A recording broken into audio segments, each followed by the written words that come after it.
My dear viewer, present perfect tense affirmative sentence, Hindi में इसको स्वीकारात्मक वाक्य बोलते हैं। इसका पहचान है जिस हिंदी वाक्य के अंत में चुका है, चुकी है, चुके हैं,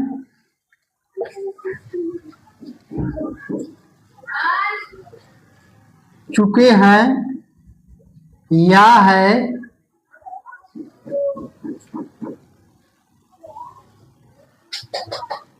ई है आदि वाक्य के अंत में आते हैं, उसको हम प्रेजेंट परफेक्ट टेंस कहते हैं। क्या कहते हैं? प्रेजेंट परफेक्ट टेंस कहते हैं।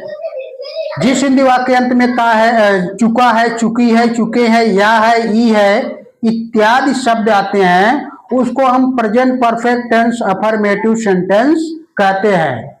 अफर्मेटिव सेंटेंस मीन्स स्वीकारात्मक वाक्य। Thank you.